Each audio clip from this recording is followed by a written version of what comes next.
Now I call this meeting of Fletcher Planning Board to order. First item on the agenda is approval of minutes, corrections, additions, deletions. Do I have a motion to approve the minutes? Is there a second? Second. It's been moved and second. Any further discussion? If not, all in favor say aye. Aye. Opposed, no. Motion carries. The next item on the agenda, I won't skip. It's a farewell to our longtime member, Grace Deal. I don't know what to say.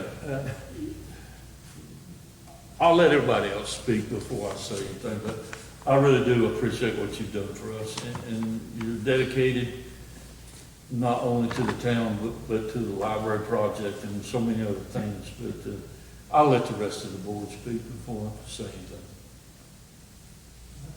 I appreciate what you've done. Enjoyed sitting back here. Hope you leave. Been honored to serve with you. Thank you so much. Well, I hardly know the rest of the board. Right. We haven't had many chances to meet, and with the pandemic and masks and everything.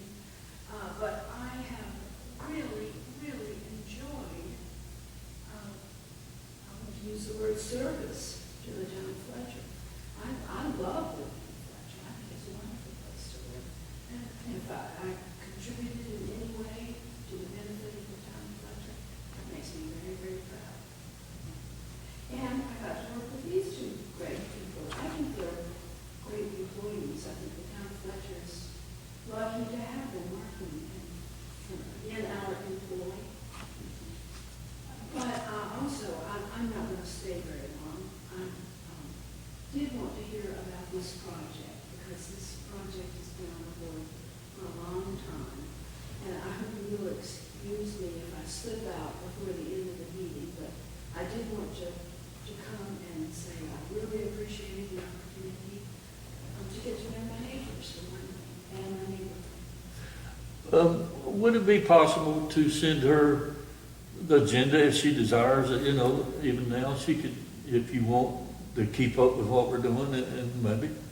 Well, that would be nice. That's very thoughtful. I think when we have members that are so dedicated and that work so hard and have so many excuses not to be here, and you've not been well, I understand. And Well, I think before I got COVID, I had one absence in all Right. those years. And then I had to miss two. and you were so considerate of us to not come here and pass it on and give us the gift that keeps on giving. But I do appreciate everything. And even working with the library project back in the days when I made an effort to help you with Charlie and the commissioners, and they're just not going to budge with their position. Never will, and it's okay.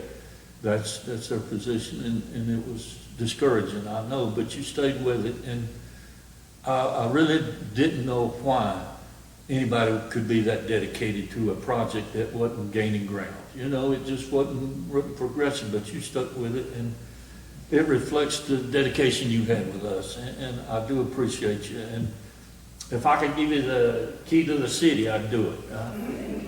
I really would, because you've been so dedicated, and it's not fluff and hot air. It's my position. That's the way I feel. But I wish you would stay in touch, and if you get a chance, let us know how you're doing, and stay in contact, because we are definitely wanting to keep up with your well-being too. But thank you for everything. You didn't hesitate to serve on any of the committees. I think you ZBA and the planning board, and when those two units combined, it was something I couldn't go along with. I just thought in my mind, I said, well, how can I do that and then make a judge call on something I've done? Everything I've done is right. You know, in my mind, I'm not doing things wrong, but other people were more flexible, and you were too, and I do appreciate you serving on all the boards, because it was needed, and you filled a position that nobody else could do. So thank you so much, and we appreciate you. Is there something you'd like to say? Yeah. May I? Sure. Oh, I'd very much love to honor Chris if I could for just a moment. And I know that I appreciate appreciate that very much, because I'm sure, George, you want the last word, so Yeah, sure. don't even hesitate after I'm finished. No, I'm good. Grace, thank you on behalf of the town of Fletcher and the people of Fletcher for all you've done over many, many years. And, you know, I haven't been to meetings for too long, but I've been here for a few, and the insight and the preparation that you come with is inspiring, and I know you all work really hard. The questions you've asked and the things you brought up that I wouldn't have thought to ask. You know, you're leaving some big shoes to fill, and I hope you can find somebody, and I'm sure you'll be around to give a call and answer questions and get your opinion on things. So I hope you're still available for the town to lean on, but just thank you so much for being such an inspiration for me, myself, and for being there for the town of Fletcher. Thank you. Thank you so much. Thank you. Does anybody else on the board have anything they want to add or say? Yeah, I'll thank you. I don't really know you, but thank you. It takes a lot to serve. It does. Yeah, it's a lot of times where you're at home and you say, man, I wish I didn't have to go tonight. Not tonight, maybe tomorrow night would be better, you know. And being faithful is commendable, and it's something I did appreciate and something I notice. I notice when people are not here, I don't think much of it, but I do know the ones that have been faithful. So thank you so much, and stay in touch. And come down here and bother Eric once in a while, because he needs somebody. Grace pops in. I come in once a month. He needs somebody at least once a week to get on him, but Oh, I got plenty.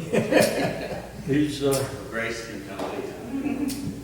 he's an asset for sure, and we're lucky to have him. He'll soon be passing on the torch like the rest of it, and I hate to see it.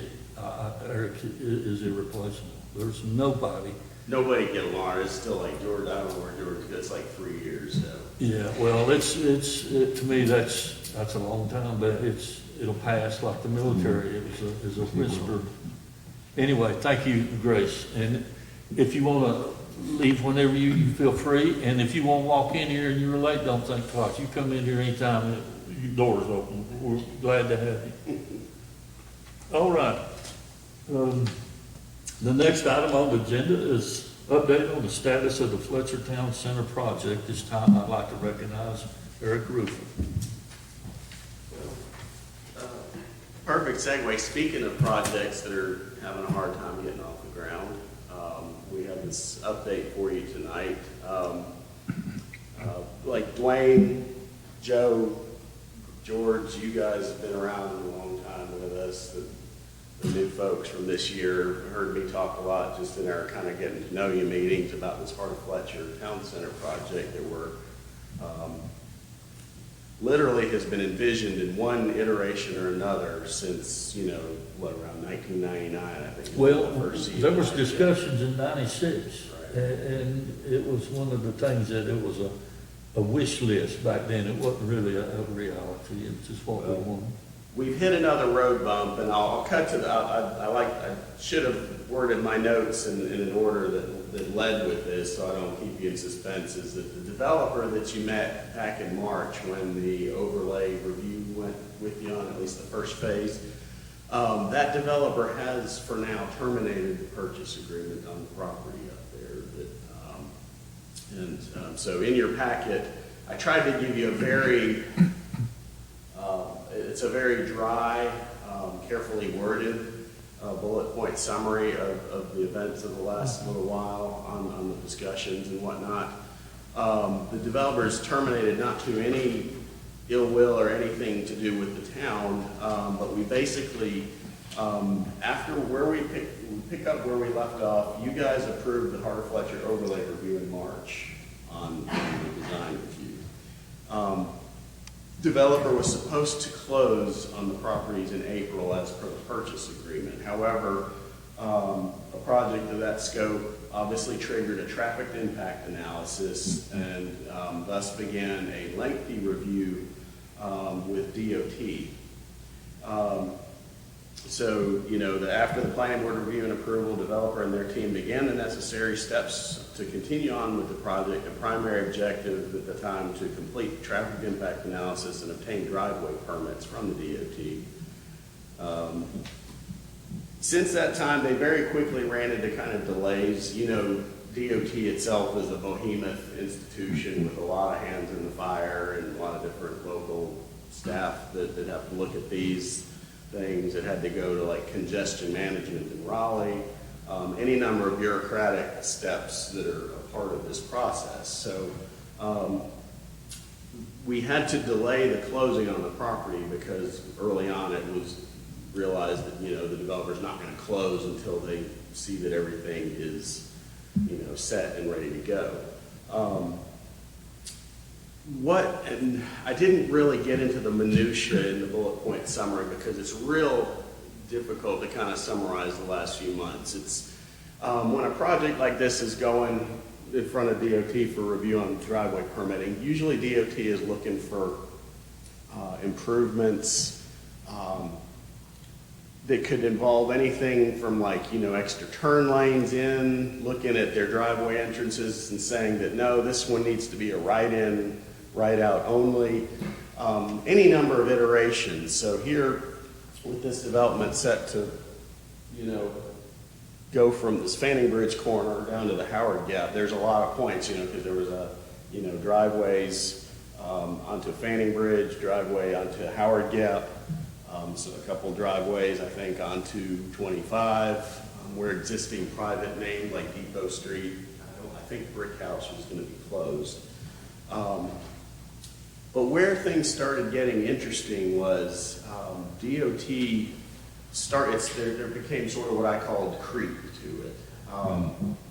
Some of the results started coming back in, and at one point they started talking about how they were going to have to take a look at the intersections of Woodhill Drive to the south and Cane Creek Road up there at the entrance to the library.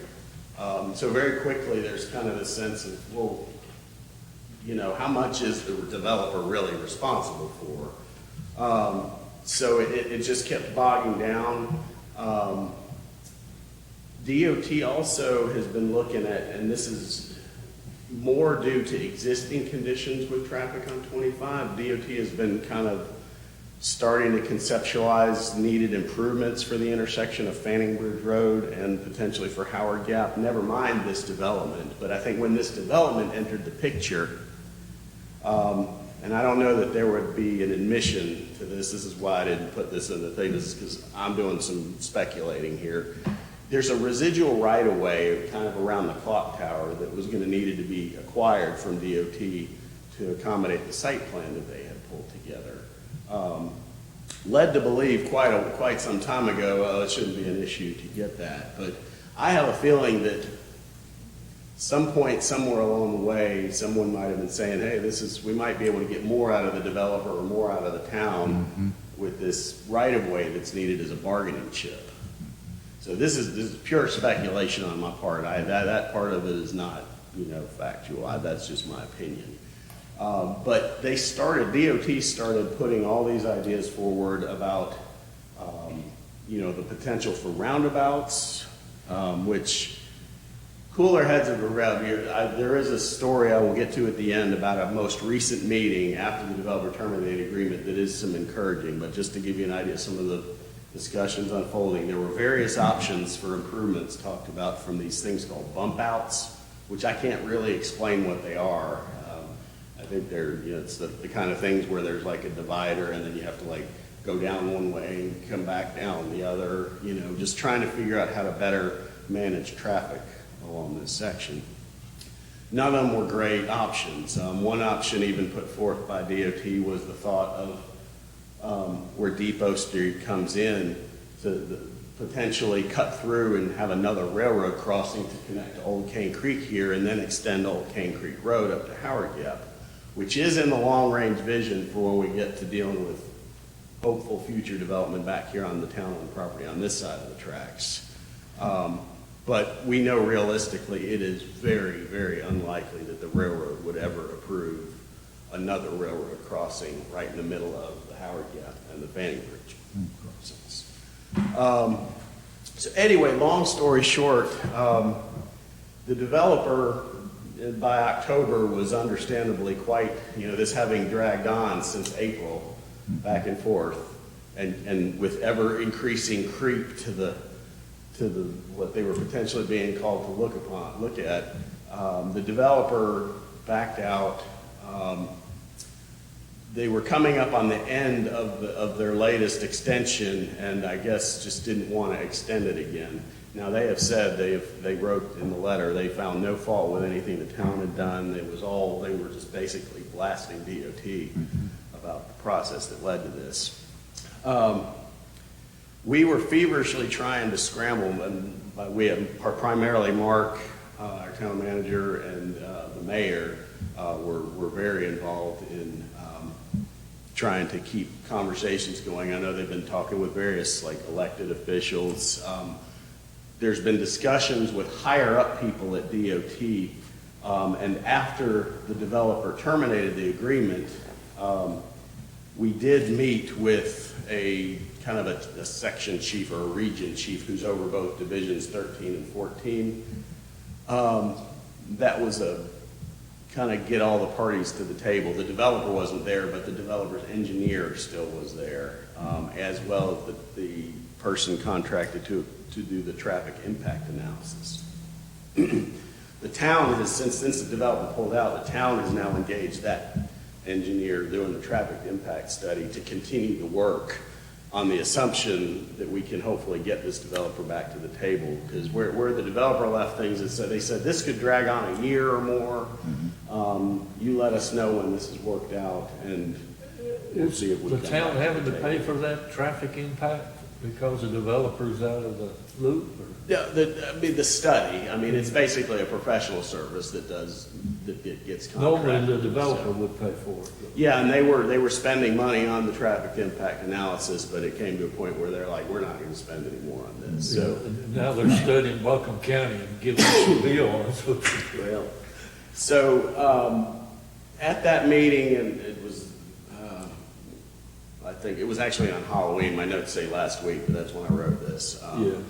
We were in a room with a gentleman named Mark Gibbs, who's basically over divisions 13 and 14. Mark did go over the heads of some of the local ones, so there's a little bit of a, some hackles raised there, I think. But this project's too important not to. And at that meeting, they very efficiently cut through a bunch of the nonsense, I think, and they took off the table the having to consider things at Cane Creek and Wood Hill, because that's not part of the project scope. Mark Gibbs indicated that any talk of roundabouts or any other such things were more in the realm of the typical traffic improvement projects that end up on the TIP list, the traffic improvement list. And those are usually projects programmed for years out.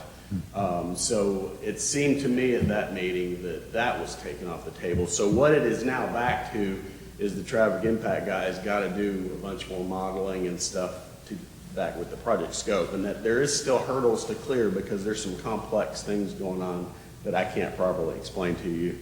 But that have to do with, the way Howard Gap stacks up and, like figuring out where to divert traffic, primarily at the peak times. Some of the issues that were emerging are only in the peak AM and peak afternoon, PM hours, the rush hours. And that's what DOT kind of forces the developer to kind of mitigate these circumstances for these peak times. But what we're waiting on is right now Mark's left it with the engineer doing the traffic impact analysis is going to be working feverishly on it in hopes of coming together with some improvements to run by DOT that DOT says we're good with. At that point, the engineers would go back to the developer and say, here's what you have to deal with cost-wise, take it or leave it, kind of thing.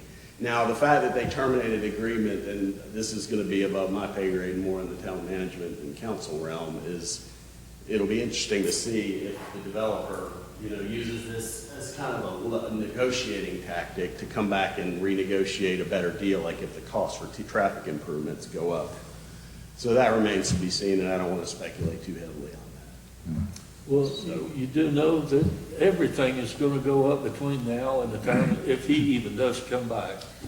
All of his bids on everything's gonna be different. And it had nothing, I don't believe, had even gotten to a point with bidding yet, so,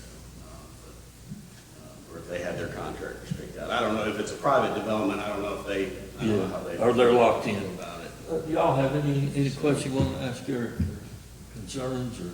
So the engineer doing the traffic impact analysis, so does he actually come up with proposed solutions for They do. changing the roads and Yeah, I mean, that type and of thing? from what I understand, it's like they do all these, they calculate the estimated number of trips, or new trips generated by the new development. And they have to look at all the ins and outs and all the intersections, and there's kind of a system that DOT's got. They're all like scored and ranked, and it's supposedly like if you trigger,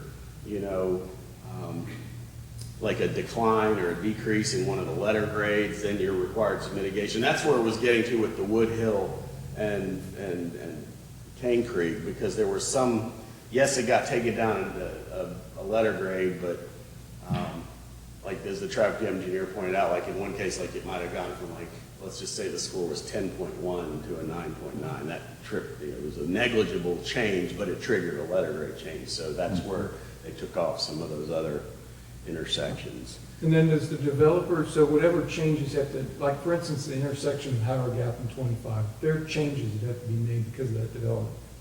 Does the developer pay for that? And typically in any private development, I mean, just about anything you see of fairly sizable scope, it involves that. I mean, sometimes you'll see, off a 5-lane highway. There's not, once a road is a 5-lane highway, there's not a whole lot you can do to mitigate. And that's one thing that I was kind of arguing in some of these meetings, is that pointing at DOT, it's like, you guys widened this road to 5 lanes culminating in the year 2003, so you can't tell me you didn't anticipate this type of growth. And I pointed out the huge cluster of traffic issues up the road from us in Skyland, starting at about Long Shoals Road and going up to Mills Gap, Gerber.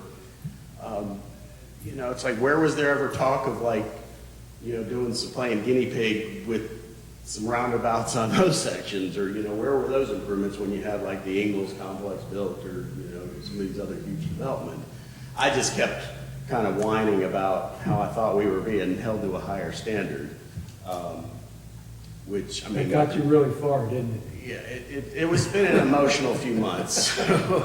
But yes, there are, any development like this is obviously going to have some kind of discussion about improvements, and it could be, the talk of like the way, you limit something to a right out only, going out on a 25, you'd obviously might want to prohibit something from turning left and force it out till like one of the intersections here at Howard Gap. So that's where I think it's back more in the ballpark. Now it's just a scramble to see if we can get the developer back. And I argued, during trying to, when I got to speak up at this, saying that, one of the worst case scenarios we could face here is if this developer just doesn't come back to the table. And let's just say, I'm speculating again, what if council decides they don't want to play that game anymore with trying to put out an RFP, get another development back? What if they just want to put the property on the market and let it just, then what I told DOT, what you're likely to see then is one little thing at a time, like a Quickie Lube, a Taco Bell, and a blah, blah, blah coming. You're going to get one little driveway permit at a time, and it's going to be worse than if you'd worked with us on this particular development. And I argued that we are trying to get, this is for our residents, this is our town center that we're here trying to accomplish. And we know we're never going to have a utopian Main Street out on 25, but, we're trying to go for a different look. So I had a couple DOT people quietly thank me for my words after the meeting. I'm not bragging, but I was vocal during that. So maybe too much. So, but anyway, But that's kind of where we leave off. So the hope is that meeting was encouraging enough to get the developer back at some So point. there's a date now of some kind of milestone where the next thing's gonna happen? It's not clear. I mean, Mark is going to be leaning on the TIA guy to do his work quickly, because we know when the developer went away, there's probably a finite amount of time that before they go on and find something else to do. Is that real? No, Will's the engineer, the Lewis Real Estate, and the Waddells who were doing the marathon. Yeah, Will Bowie is the engineer with WGLA Associates. He was the main project engineer. A guy named James Boso, who's with Mattern and Craig, was hired to do the traffic impact analysis. That's. Any other questions? I can rant all day about it. Oh, yeah, it's 25 years of discussion, and it's changed so dramatically from in the beginning, what we expected the town center, the heart of Fletcher, what we called it, and it's gone from. We did, and pending the results of where we're at now, if that meeting with DOT hadn't gone as well as it did, Mark, I believe, had an early conversation with, someone that was in the state legislature that's moving on to the state senate, ready to kind of jump in and see if they could provide help. So I don't think those avenues are being pursued yet. But. Yeah, and you don't go to the well too many times, and you don't. The you feeling don't was this was the one to waste go. one of your wishes. You Yeah, gotta this was the save one to those. go to the mat for. I know I said something in a meeting, in a closed door meeting on the phone with one of the DOT people that ticked them off. I may have someone mad at me the rest of my career, but again, part of Fletcher is one of the reasons that I came to work at Fletcher in 2003. And I told Craig Honeycutt, the manager at the time, as I came in on the first week there, I was like, when are we breaking ground? And that was in 2003. So. Eric was enthusiastic. He didn't know it would take decades to even materialize, but we talked about it back in the 90s, and to us, it was a pedestrian. You wouldn't see cars, and a gas station being in the heart of Fletcher, that was never a possibility back then. There was no way it would have been a gas station, but It's been through many iterations, as we know, and the hope is that would just be sort of like the beginning, and then there would become interest in spilling back over into our property here. I think we realized that we're not going to have it's not going to look like downtown Hendersonville or downtown Asheville or downtown Waynesville. It's we're trying to figure out what's going to work here. I think there's a lot, and it's probably not going to be any time in the future, but I think there's a lot of opportunity to, from behind this building, to connect down the slope into the park with maybe, some of the early concept plans called for a little amphitheater, something where the concerts in the park could be. I'm not talking a big thing, but, somehow connect to our crown jewel, the park. And we've got a lot of low-lying in here. I mean, we had hopes that the library could plop down and be our next door neighbor, which now they're renovating the current library. So that's what I think is pretty much sealed the deal on the library situation. Things fall apart. Yeah. In July, Chuck McGrady told us that it was going to happen. It would just be a few months about the library. And then the county commissioners thought it was a deal, and it fell through. This building took 10 years at least. They committed, I think they pulled the trigger on it in around 2010, deciding it was something after the recession, and we lost a developer that we'd been talking to for a couple of years because of that recession in the 09 up in 2010 range. That was when the decision was made by the council at the time that we were going to go ahead and put our anchor here. And we moved into this building in 2014, and still feels new. yeah, it's brand new compared to the long-term plans we had from the beginning in the Stuckey's restaurant.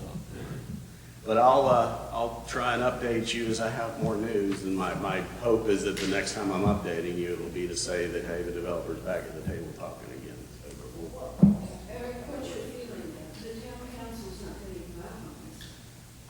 that I'm not gonna comment on because we're too in the heat of trying to work this out. It'd be jumping ahead to assume that developer's not coming back, and I'm not going there yet, and I rehearse various scenarios in my head, and I just worry that, and I, with understanding that the town wouldn't necessarily want to hang on to that land for eternity, but,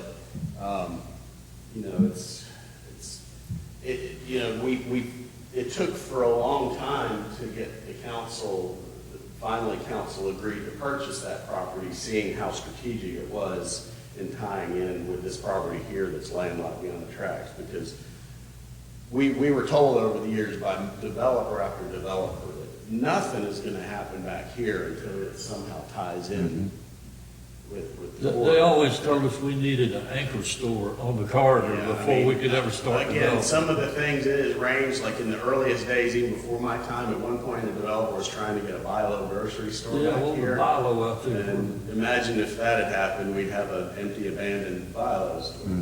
But we've had, I'm not gonna name names, but we had one very, very prominent head of a development firm, tell us that that block should get turned into a magnificent urban park that just opens up the view. So we could of this always property see back the here, town hall and and the that downtown from we the still corridor. focus back here on it.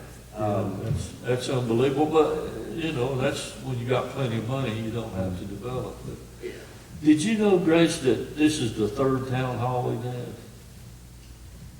Well, it was what was the Stuckey? Well, it was the library. It was in the library. Now, you're a library person, it was in the basement of the library before we ever got to Stuckey's. And so I attended a lot of meetings in the library.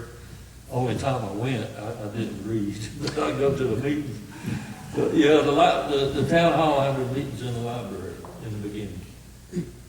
Anything else you I guys? would just like to thank Eric. When it comes to DOT, you've got to kick up the volume on them, and it sounds like you did a really good Well, job. and I was just in the meeting chirping, and Mark really was just rolling up his sleeves on it and just getting the parties to the table that needed to be at the table, and so I'm glad I got a chance to vent at some of those meetings. So we'll see what it's like in my local, because I have to deal with a lot of the local DOT folks on just projects here, and it was kind of funny.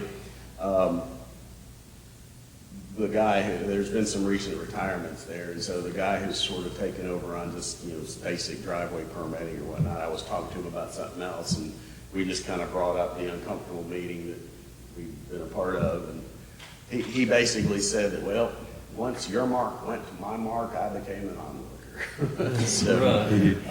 He was a spectator, yeah, that's the way it goes sometimes.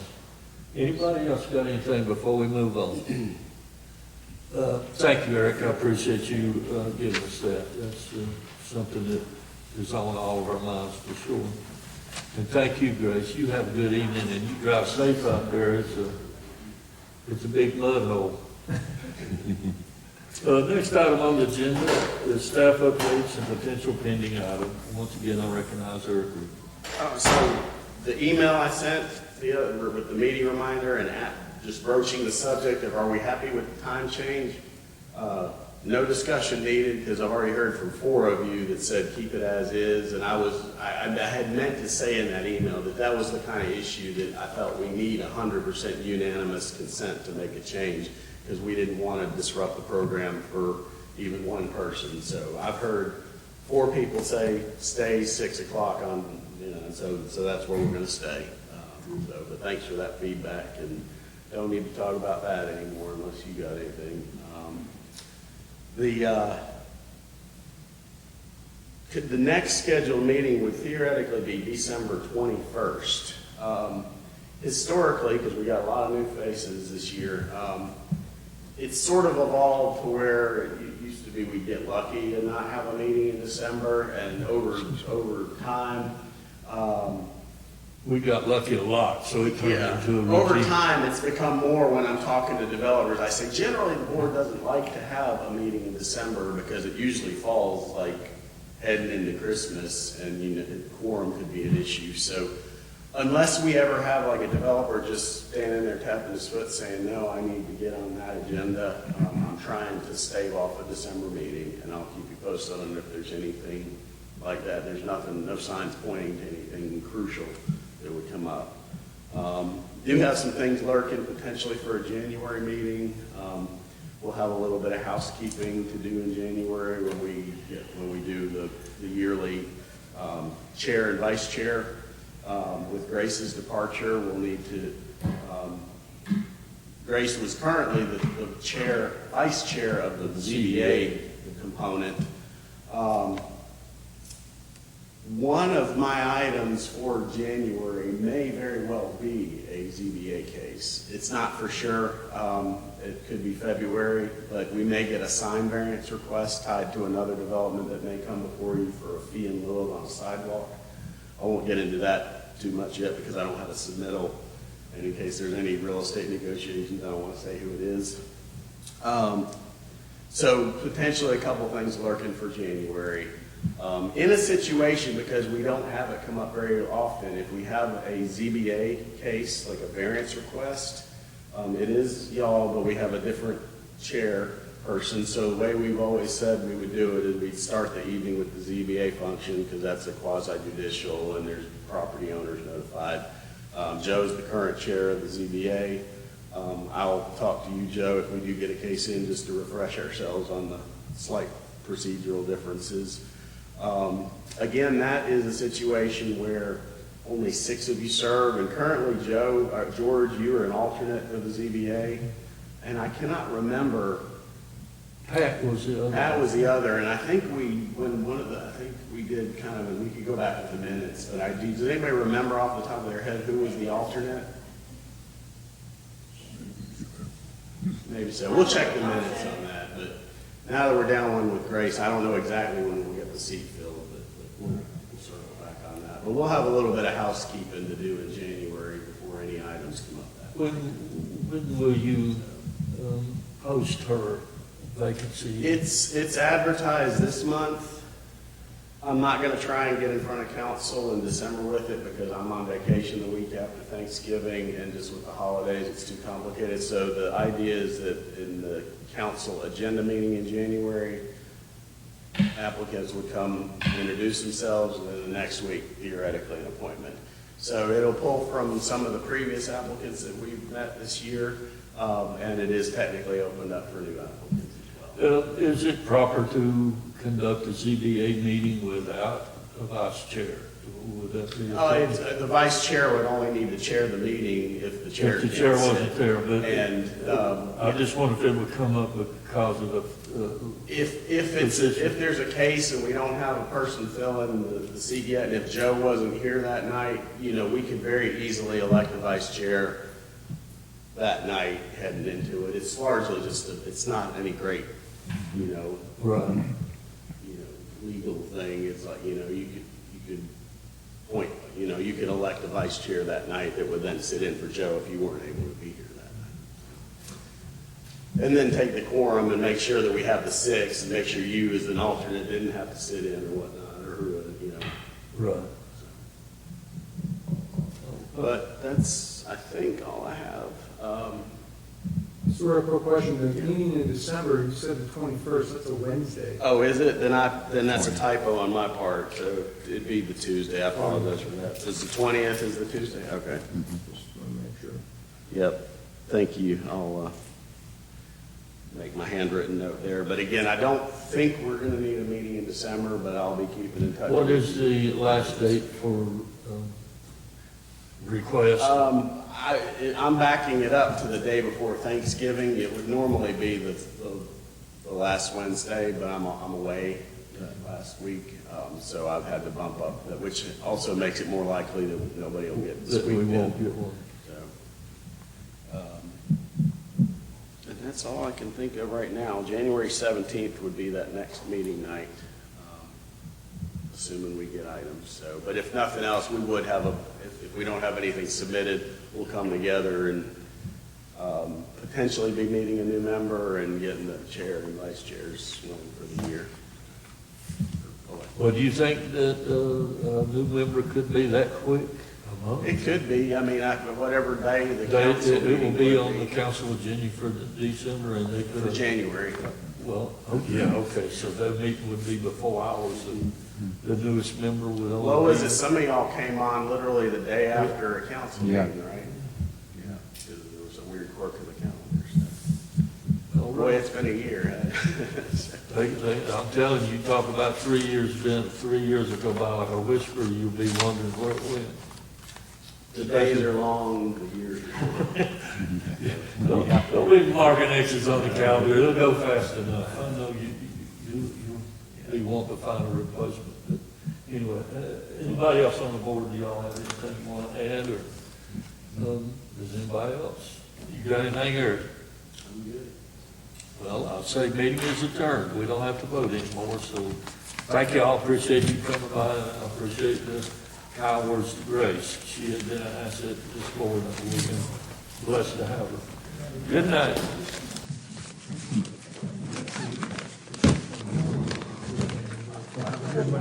Take care. Sure.